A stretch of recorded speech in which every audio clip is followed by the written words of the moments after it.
अस्सलाम वालेकुम friends and fellows. आज की इस वीडियो हम देखने जाएंगे कि हम एक ऐसा प्रोग्राम देखने जाएंगे जिसके अंदर यूज़र से हम एक नंबर इंटर कराएंगे और उसके बाद उसका रिवर्स उसको प्रिंट करके देंगे।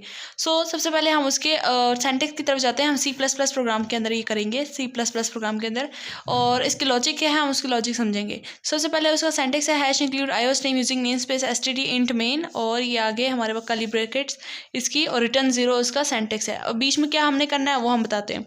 इंट हमने एक नंबर जो है इनिशियलाइज करा दिया, नाम उसका हमने वेरिएबल इनिशियलाइज करा दिया, रिमेन एक वेरिएबल इनिशियलाइज किया, और रिवर्स इज इक्वल्स टू 0 हमने एक मेमोरी के अंदर हम इस तरह लोकेशन बना लेते हैं। मेमोरी के अंदर इस तरह ढेर सारी लोकेशंस बनी होती हैं, बहुत सारी। ये मैंने बिल्कुल फर्स्ट छोटी सी लोकेशन दे दी है।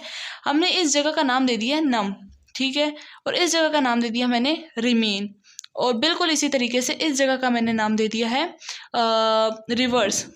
लेकिन कभी कभार ये होता है कि हमारी मेमोरी में हम चूँकि कंप्यूटर बहुत यूज़ करते हैं, और या तो किसी भी वजह से या मेमोरी में कहीं ना कोई वैल्यू वैसी बेज़ाती ट्रैश वैल्यू कुछ वो खुद स्टोर हुई होती है या कुछ पहले से स्टोर हुई होती है, तो हम चाहते हैं कि हमारा प्रोग्राम गलत एरर ना देते, इसलिए हम इस रिवर्स को 0 ही करार देते हैं। जो कुछ भी है वो 0 ही है। और दूसरा इसका मकसद ये है कि हम 0 को 10 से मल्टीप्लाई कराना चाहते हैं, इसलिए हम इसका पहले जो वो है डिजिट है हम उसको 0 ही करार दे देते हैं, यानी 0 के इक्वल कर देते हैं, ठीक है। एक तो ये कंडीशन, एक तो ये वजह है, और दूसरी वजह ये है कि हमने 0 को 10 से मल्टीप्लाई, हमें 0 आंसर चाहिए था, इसलिए हमने 0 को 10 से मल्टीप्लाई करके 0 हमारे पास आ जाएगा। और ये क्यों हम चाहते हैं ये हम आपको लूप के अंदर बताएंगे।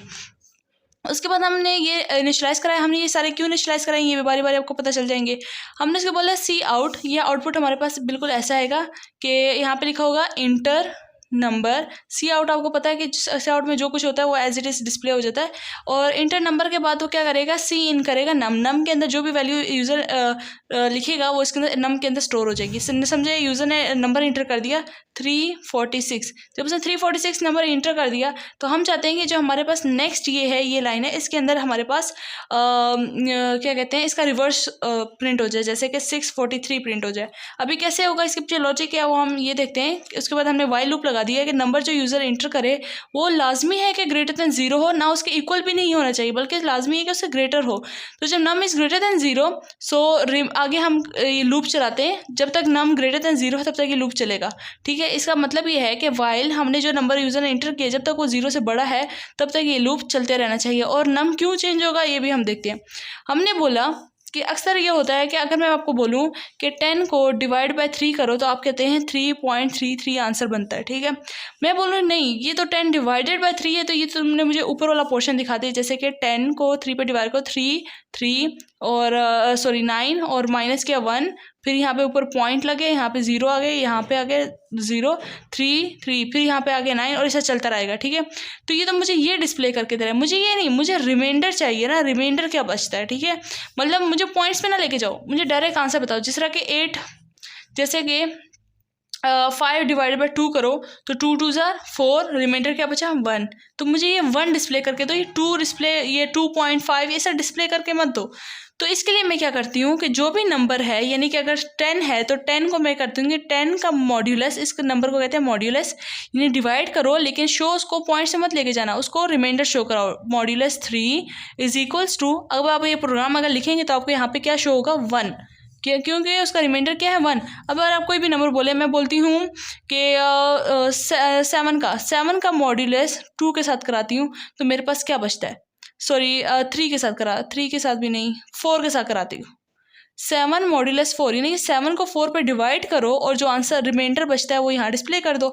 तो 7 का मॉड्यूलस 4 करें तो 7 अंदर 4 बाहर, 4 1 ज़ार 4 माइनस यहाँ पे 3 बच गया, तो यहाँ पे क्या वैल्यू शो होनी चाहिए 3, तो हमारे पास 3 शो हो जाएगी। तो असल में जो है हमारे पास ये तो 4 5 6 है ना, लेकिन 10 एक ऐसा नंबर है, 10 एक यूनिवर्सल ऐसे नंबर है जो हमारे पास रिमाइंडर में वही नंबर शो कराता है जो आखिर में रह जाता है। जैसे ये 6 रह गया तो 6 शो कराएगा। अब देखते हैं कैसे, ऐसे शो कराता है। हमने उसी नंबर 346 को जो है हमने 10 से डिवाइड कराया, तो 10 3 ज़ार 30 माइनस किया 4, नीचे 6 उतारा, 10 4 ज़ार 40, जब 40 आया तो रिमाइंडर क्या बचा 6। तो हम चाहते हैं ये 6 हमारे पास यहाँ रिमेन में स्टोर हो जाए। रिमेन हमने वेरिएबल रखा था जिसका अंदर हम चाहते हैं रिमाइंडर स्टोर, हम इसको कुछ भी नाम से, डिजिट नाम दे दो, वाई नाम दे दो, एक्स नाम दे दो, लेकिन याद रखने के लिए मैंने इसका नाम रिमेन रख दिया, ठीक है। रिमेन इज इक्वल्स टू, यानी रिमेन में क्या चीज़ स्टोर हो, जो नम को 10 पे डिवाइड करो, जो रिमाइंडर है उसको रिमेन के अंदर स्टोर कर दो। तो रिमेन के अंदर क्या वैल्यू इस वक्त स्टोर होगी, यहाँ पे 6। यहाँ पे मैं क्या लिख दूंगी 6। जब यहाँ पे 6 स्टोर होगी है, अब मैं क्या करती हूँ, रिवर्स का फार्मूला अप्लाई करती हूँ। रिवर्स इस वक्त की रिवर्स का फार्मूला ये है, रिवर्स के अंदर वो वैल्यू स्टोर होगी, जैसे कि अभी आपको समझ आ जाएगी कि रिवर्स की वैल्यू इस वक्त क्या है 0। 0 को 10 से मल्टीप्लाई करो, क्या होगा 0 प्लस रिमेन। रिमेन यहाँ पे स्टेटमेंट खत्म, तो इस वक्त रिमेन की वैल्यू क्या थी 6, तो यहाँ पे 6 स्टोर हो जाएगा। तो रिवर्स के अंदर क्या स्टोर हो गया, इस वक्त 0 को कट करके 6 स्टोर हो गया, तो रिवर्स की वैल्यू इस वक्त 6 बन गई है। अब आगे ये स्टेटमेंट खत्म और लूप के अंदर ही नम चल रहा है, ठीक है। Num is equals to, num की वैल्यू क्या थी 346। 346 is equals to 346 divided by 10। 346 को जब डिवाइडेड बाई 10 करो, जो आंसर आता है उसको जो है नम के अंदर स्टोर कर दो। तो हमने देखा कि जब 346 को हमने डिवाइड बाई 10 किया तो ऊपर आंसर क्या आया था 34। ये असल में आंसर होता है। जब मैं आपको कहती थी ना कि 10 को डिवाइड बाई 3 करो तो असल में ये आंसर आता है, तो ये सिर्फ डिवाइड लिखोगे तो ये आंसर देगा, अगर मॉड्यूलस लगाओगे तो ये रिमाइंडर वाला ऑप्शन देगा। तो मैंने लिखा कि सिर्फ डिवाइड वाला ऑप्शन लगाया कि 10 पे डिवाइड करो, वो वैल्यू स्टोर कर दो। जो वैल्यूज कौन सी स्टोर करेगा, जो ऊपर आंसर है 34, तो नम के अंदर क्या वैल्यू स्टोर हो गई 34। अब ये लूप से निकला, ऊपर कंडीशन चेक की, क्या जो 34 है वो ग्रेटर देन 0 है। उसने कहा ठीक है, ट्रू है, कंडीशन वैलिड है क्योंकि वो 0 से बड़ा है, कंडीशन ट्रू हो गई। फिर उसने क्या किया, रिमाइंडर निकाला। फिर उसने रिमाइंडर कैसे निकाला, इसको क्या किया, रिमाइंडर उसने 34 अंदर रखा और 10 बाहर, क्योंकि नम को जो भी नंबर है 34 उसको डिवाइड बाय 10 कर दो और जो रिमाइंडर आता है वो लिखो। 10 3 ज़ा 30, 30 किया, पीछे क्या बचा 4, तो ये क्या करेगा 4 रिमाइंडर में। अब जो 6 रिमाइंडर था वो कट होके क्या बन गया 4। जब यहाँ पे 4 आ गया, रिमाइंडर की वैल्यू क्या बन गई है 4।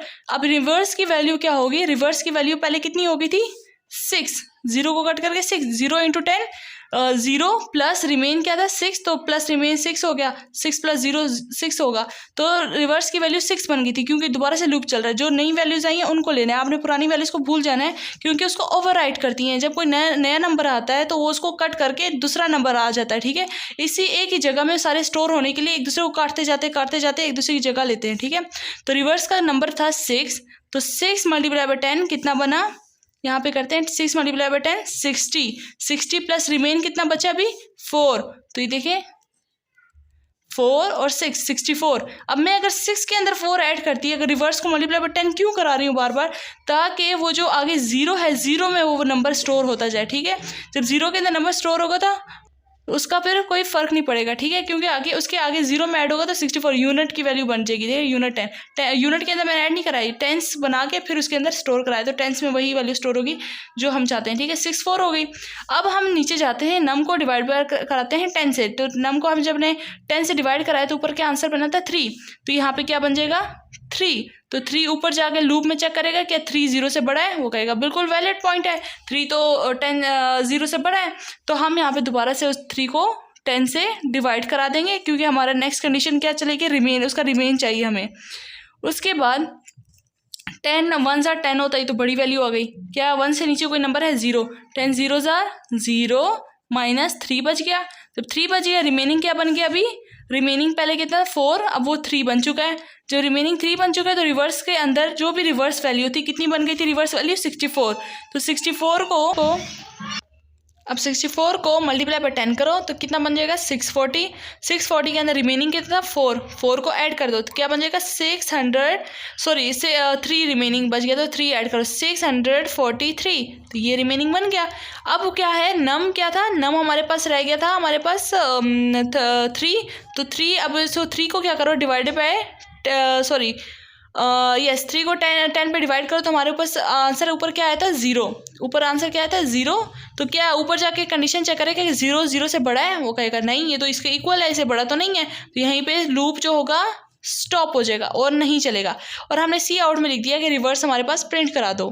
रिवर्स में हमारे पास इस वक्त क्या वैल्यू स्टोर होगी है, ये रिवर्स के अंदर हमारे पास इस वक्त वैल्यू स्टोर होगी है 643, तो जो एंड वैल्यू बनेगी वो तो हमारे पास रिवर्स में वो वैल्यू डिस्प्ले हो जाएगी। अब आप इस लूप को जब खुद चला के देखेंगे तो आपको समझ आ जाएगी कि कैसे काम कर रहा है।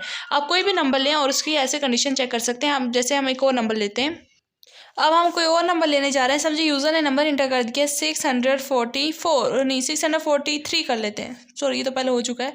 हम कोई नंबर यूज़र करा लेते हैं 247, ये इंटर करा दिया। अब 247 को पहले डिवाइड बाय 10 कराना है, क्योंकि हमने उसका मॉड्यूलस निकालना है कि उसका रिमाइंडर क्या बचता है। तो 10 2 ज़ार 20 -4 47, 10 4 ज़ार 40, पीछे रिमाइंडर क्या बचा 7। तो रिमेनिंग में क्या वैल्यू स्टोर हो गई, ये रिमेनिंग के हमारे पास ये डाटा टाइप पड़ी हुई है, ठीक है। रिमेनिंग में क्या वैल्यू स्टोर हो गई 7। तो ऊपर से रिवर्स के अंदर पहले हमारे पास अच्छा यहाँ पे रिवर्स की वैल्यू पहले स्टोर करा लेते हैं। रिवर्स के हमने ऊपर वैल्यू इनिशियलाइज कराई थी जब हमने पहले बात की 0। तो रिवर्स के अंदर हमने बोला कि जो भी रिवर्स की वैल्यू उसको 10 से मल्टीप्लाई कराओ पहले। तो उसने 0 को 10 से मल्टीप्लाई किया, 0 आंसर आया क्योंकि यूनिट चाहिए था हमें। तो उसके साथ रिमेनिंग ऐड कर दो, रिमेनिंग की वैल्यू क्या होती है 7। तो यहाँ पे रिवर्स क्या बन गया 7, क्योंकि हमने कहा जो भी आंसर है उसको रिवर्स में स्टोर कर दो। फिर नम जो भी नम है उसको फिर नम को डिवाइडेड बाय 10 करो, जो भी आंसर बनता है ऊपर वाइल लूप में उसको चेक करो कि while num should be greater than 0, और ये हमारे पास इस लूप के अंदर चलेगा। तो उसने देखा ऊपर 24 रह गया, तो 24 को दोबारा 10 से डिवाइड करा लेते हैं। 10 2 ज़ार 20, पीछे क्या बच गया 4। तो 4 को जो है इस रिमेनिंग में दोबारा ऐड करा दो। रिमेनिंग क्या बन गया 4, क्योंकि हमें रिमेनिंग को डिस्प्ले नहीं कराना, हमें जो है रिवर्स असल में डिस्प्ले कराना है। तो 4 आ गया। अब जो भी हमारे पास रिवर्स पहले था तो उस रिवर्स को क्या कर दो 10 से मल्टीप्लाई कर दो, ताकि वो जो है 10 लोकेशन पर चला जाए, ठीक है। तो जब 10 से मल्टीप्लाई कराओगे तो यहाँ पे यूनिट में क्या आ जाएगा 0 आ जाएगा, और उसके अंदर तब जाके जो है ना रिमेनिंग ऐड कराइए। रिमेनिंग है हमारे पास, तो क्या बन गया 74। अब जो नम को 10 पे डिवाइड किया था, जो भी आंसर आया था उसको 10 पे दोबारा डिवाइड करो। जैसे 2 अंदर 10 बाहर, लेकिन 2 तो उससे छोटा है, तो यहाँ 10 0 ज़ार 0, पीछे 2 रह गया। रिमेनिंग में क्या आ गया 2। तो अब ये जो 4 कट हो गया क्या बन गया 2। जब 2 बन गया उसके बाद हम देखेंगे रिवर्स के अंदर जो भी हमारे पास पहले नंबर था 740, इसको एक नंबर और आगे लेकर जाने के लिए हम क्या करेंगे 10 से दोबारा मल्टीप्लाई कर देंगे। 0 आ गया, 740 प्लस 2 कर देंगे, तो क्या बन जाएगा 742। तो हमारे पास जब 742 बन गया तो हमारे पास फिर से ये नम को डिवाइड बाय 10 करेंगे। जो हमने यहाँ नम बन गया था 10 डिवाइड बाय, नम को जब 10 पे डिवाइड किया तो ऊपर क्या आंसर आ गया था 0। 0 को देखेंगे क्या 0 0 से बड़ा है, नहीं वो तो इसके इक्वल है, तो यहीं पे कंडीशन हमारी क्या हो जाएगी स्टॉप। तो 2 एग्जाम्पल्स हमने देखा कि कैसे किसी भी नंबर को रिवर्स कर सकते हैं। बिल्कुल इसी तरह रिमेनिंग का सम का फंक्शन है कि सम किसी भी नंबर को सम कैसे कर सकते हैं। तो उसके लिए हमें ऐसा करना है कि जो भी हमारे पास सम की वैल्यू है सम को इक्वल कर दो सम प्लस रिमेन। ये कैसे करेंगे ये आपको बताते हैं। जैसे हमने पिछले एग्जांपल्स ली थी, यहाँ पे हमने एक नंबर लिया 247, इसी नंबर को देखते हैं इसका सम कैसे निकलेगा। ये बिल्कुल वही सारा कुछ है, लेकिन हमने क्या कर दिया सम को इक्वल टू 0 कर दिया। एक और भी हमने मेमोरी के अंदर लोकेशन ले ली है सम की, ठीक है। सम इज इक्वल टू 0, इस वक्त इसकी लोकेशन नंबर क्या है इसका 0। हमने बोला while num is greater than 0, remain num should be, num को जो क्या कहते हैं रिमाइंडर है, नम को जब 10 से डिवाइड कर उसका रिमाइंडर जो है उसको रिमेन में ऐड कर दो। यानी कि 247 को जो भी रिमाइंडर बचे 10 2 ज़ार 20 -4 7 10 4 ज़ार 40 और देन 7, ये रिमाइंडर है इसको रिमेन में ऐड कर दो। यानी कि रिमेन के अंदर इसकी वैल्यू क्या बना दो 7, यानी इसको मैंने रिमेन का नाम दे दिया, समझे। तो उसके बाद जब सम होगा, सम इस वक्त हमारा क्या है 0, तो sum is equal to 0 plus remain. 0 के अंदर जो है रिमेन को ऐड कर दो, तो क्या कर देगा सम। तो ये क्या करेगा रिमेन को जब ऐड करेगा तो क्या बन जाएगा सम 7। तो ये हमारे पास 0 कट होके क्या हो जाएगा 7। जब 7 हो गया तो मैंने कहा कि वही पुराना वाला है कि reverse is equal to reverse into 10। 0 को 10 से मल्टीप्लाई कराएगा, 0 आएगा प्लस रिमेन 7 आ जाएगा। जब 7 आ गया हमारे पास और नम को डिवाइड बाय 10 करो, जो भी आंसर आता है यानी कि ऊपर 24 आता है, उसको दोबारा कंडीशन चेक करो कि नम ग्रेटर देन 0 है। उसने कहा हाँ ग्रेटर देन 0 है, उसको दोबारा लूप रन करो। तो 24 डिवाइड बाय 10 करेगा, 10 2 ज़ार 20 -4, रिमेनिंग में क्या ऐड हो गया 4। अब 7 की जगह क्या हो गया 4। अब सम के अंदर जो भी वैल्यू थी 7 बन गई थी ना, तो 7 के अंदर रिमेनिंग ऐड कर दो 4, तो क्या बन गया 11। तो हमारे पास बन गया 11। जब 11 बन गया तो अब देखिए सम के अंदर क्या वैल्यू स्टोर होगी, 7 को कट करके 11 बन के रिवर्स के अंदर हमारे पास पहले क्या नंबर आया था 7। 7 को 10 से मल्टीप्लाई करो 70, 70 प्लस 4 74। फिर उसके बाद नम को डिवाइड बाय 10 किया तो हमारे पास 2 आंसर आ गया। तो 10 को डिवाइडेड बाय 2 को डिवाइड बाय 10 करो तो हमारे पास क्या आता है 10 0 ज़ार 0, क्योंकि 10 1 से 10 तो कर नहीं सकते, तो पीछे 2 बच गया। 2 इज ग्रेटर देन 0, बिल्कुल ग्रेटर देन 0 है। तो उसके बाद रिमेनिंग उसका क्या बचा था 2, तो हमने क्या कर दिया यहाँ पे 2 यहाँ रिमेनिंग हमारे पास 2 बच गया था। Sum is equals to sum plus remain.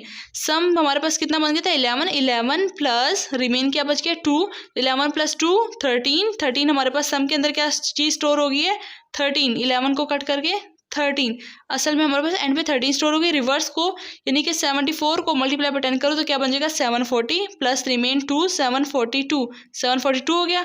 और यहीं पे नम डिवाइडेड बाय 10, नम को जब 10 पे डिवाइड किया था तो 0 आंसर आया था। 0 is greater than 0, no this condition is not true, ये फॉल्स हो जाएगी।